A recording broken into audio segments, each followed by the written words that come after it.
Hey everyone, I'm Joshua Orro, the Mustang Prince, and welcome to Mustang Prince Oral Reports. Well, folks, it's time once again to go back to the DC Comics again. And if you may recall, about 2 years ago, I did a blog on Batman v Superman. And while that movie wasn't very exciting, there was one thing that was the most memorable part in the entire movie: Doomsday. For those who don't know, this monstrosity is depicted as a deadly demon monster, genetically engineered from the depths of prehistoric Krypton. His creator imbued him with a few feelings, mostly hate and desire for destruction, which led him to destroying worlds and eventually finding Earth, where he meets Superman. And while Doomsday did make his first full appearance in Superman, the Man of Steel number 18, his most famous appearance was in the infamous Death of Superman comics, where Superman and the Justice League fight Doomsday, which also led to Superman's death. Now, the reason why this comic series was made is because the writing teams at DC felt that Superman has been taken for granted, and they decided to temporarily kill him in order to emphasize with his importance. Also, when it comes to movies, I think DC and Warner Brothers Animation did great with their two-part animated film, which were The Death of Superman in 2018 and The Reign of the Superman in 2019.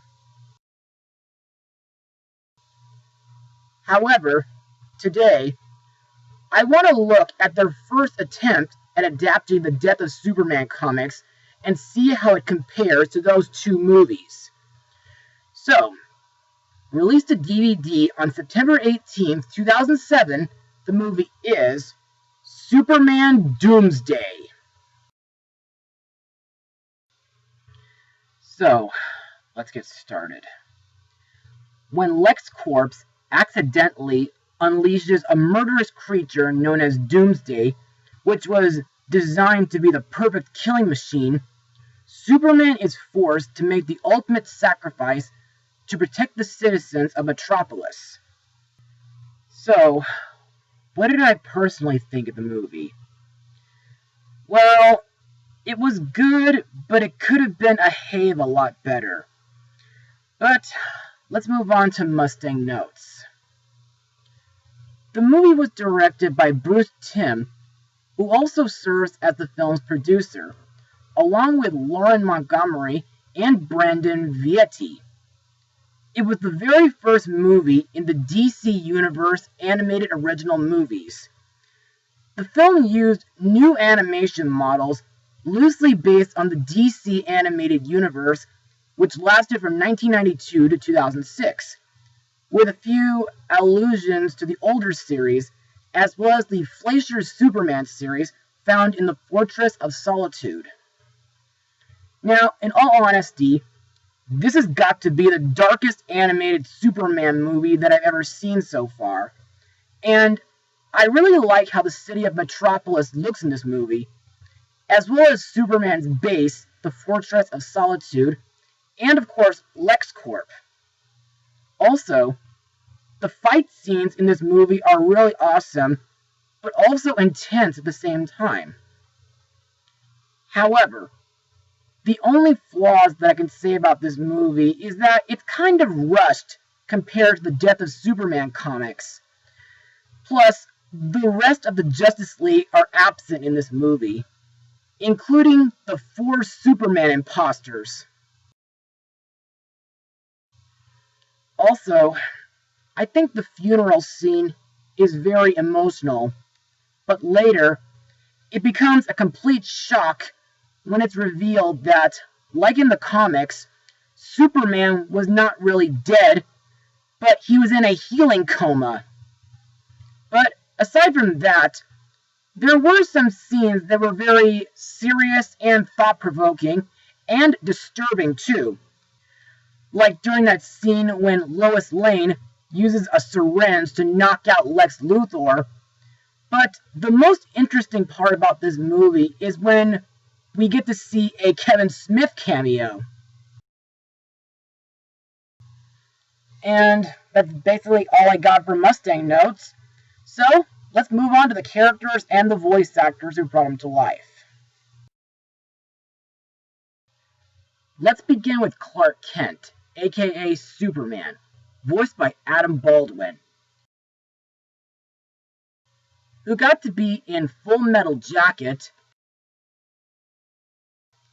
and he played Major Mitchell in Independence Day. To me, like in the comics and most movie adaptations, I think Superman is a brave, kind, and generous superhero. So much so that a lot of people describe him as the fireman of DC. Anyway, in this movie, not only does Superman fight bad guys and monsters and rescue people, but in one scene, he's looking for ways to eliminate life-threatening diseases like cancer. You know, that kind of makes me wish that Superman could find a vaccine to the coronavirus. Plus, I think Superman's black suit looks absolutely glorious and hardcore. Also, while Adam Baldwin does a decent job, I don't really think that he tops other Superman actors like George Newbern or Christopher Reeve. Next is Clark's co-worker and girlfriend, Lois Lane, voiced by Anne Heche, who got to be in I Know What You Did Last Summer. In the film, Lois is in a relationship with Superman, but is only unofficially aware of his identity as Clark Kent. It's only after Superman's death that Lois reveals to Superman's mom, Martha, that she knows her son is Superman. After Superman's resurrection, he finally reveals his secret identity to Lois, telling her that he was a spelling bee champion while growing up in Smallville. Anyway, in my opinion, Lois is a professional reporter, and she's also skilled at defending herself. Still, I think Lois has a real habit of getting herself into danger. Lois's cameraman, Jimmy Olsen, is voiced by Adam Wiley, who voiced a young Prince Derek in The Swan Princess, Lewis in the animated King and I film, and David in All Dogs Go to Heaven 2. Jimmy works with Lois, reporting the battle between Superman and Doomsday. But after Superman's death, Jimmy quits the Daily Planet and becomes a paparazzi photographer. However, later, Jimmy rejoins Lois in order to help her investigate Superman's supposed return. Next we have Superman's robot assistant, voiced by Tom Kenny, best known as the voice of SpongeBob SquarePants. And, in case you're wondering, I'm feeling very disappointed that SpongeBob's new movie is skipping theaters and is going to be released on demand in early 2021. Anyway, I think Tom Kennybot is a very memorable character. Not only does he maintain the Fortress of Solitude, but he also provides information on Doomsday. Also, after Superman's apparent death, Tom Kennybot rescues Superman's body from Lex Luthor's building during a 19-second blackout and brings him back to the Fortress of Solitude to nurse him back to health. Also, I think Tom Kennybot plays a very similar role to the Eradicator.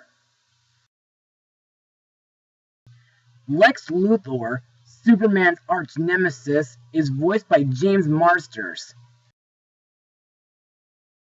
who played Piccolo in Dragon Ball Evolution. In the movie, Luthor is indirectly responsible for the release of Doomsday when his miners stumble upon Doomsday's spaceship while digging. Later, after Superman's death, Luthor steals Superman's body from his grave with the intention of creating genetic Superman clones to do his bidding. In my eyes, while Lex Luthor is brilliant and a very insane villain, there are times in this movie when Lex seems to have a man crush on Superman.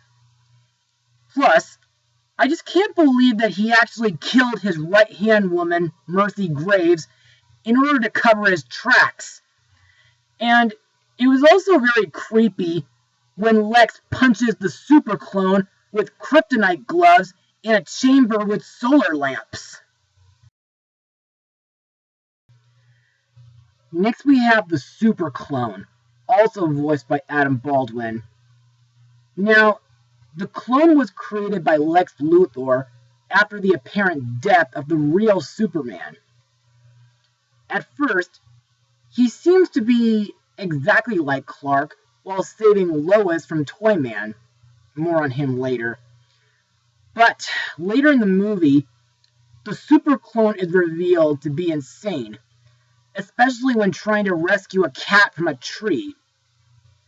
In my opinion, the super clone is like a mix of 3 of the 4 Superman imposters. In other words, he's a clone like the Superboy, he's a general villain like Cyborg Superman, and he used the same methods as the Eradicator.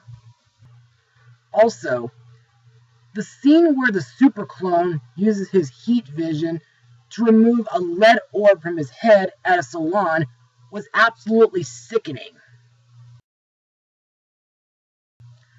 Another character to talk about is Toyman, aka Winslow Schott, voiced by John DiMaggio. Best known as Dr. Draken from Kim Possible, along with Waka and Kamari from Final Fantasy X and X-2. In this movie, Toyman is portrayed in a more deranged and unkempt form with a goth-like form. He first used a giant spider robot to hold a school bus full of children hostage after he robs a bank. But later, after the Superman clone defeats him, he kills a 4-year-old girl before the police recapture him, which in turn makes the super clone really angry and kills Toyman by dropping him from the sky. In my eyes, Toyman seems like a really mentally insane villain, and I think it was really messed up when he called the children hostages his playthings. Yeesh, that was really, really wrong. Finally, we have Doomsday. According to Tom Kennybot, Kryptonian records reported him as an improperly programmed biomechanical super soldier, a literal weapon of mass destruction, one which could not determine friend from foe, destroying everyone and everything in sight, because it must. To me, Doomsday is a real killing machine. I mean, he killed about a dozen LexCorp miners, a man and his dog, even a deer. And Doomsday seems to be the most toughest and unstoppable enemies that Superman has ever faced. And now let's move on to my final words. Overall, Superman Doomsday, while a decent movie on its own, is kind of disappointing when compared to the original source material. Not only was it kind of rushed, but they also left out a few things, like the Justice League. But on the brighter note, the film was still very entertaining, with great fight scenes, a grand-scale metropolis, superb voice acting, stellar animation, and the musical score by Robert Krall is pretty decent. So, if you're looking for a faithful adaptation to the death and return of Superman story, I highly suggest you watch these two movies. But if you're curious to watch this movie for yourselves, it can't hurt to watch. Still, I don't recommend this movie for children under the age of 13, though. I give this film a 65% out of 100. Yeah, it's not exactly a perfect movie, but it does show a lot of potential and effort. Well, that's all for now. Be sure to join me on the 4th of July weekend, where I look at an old Disney short from the 50s. Mustang Power.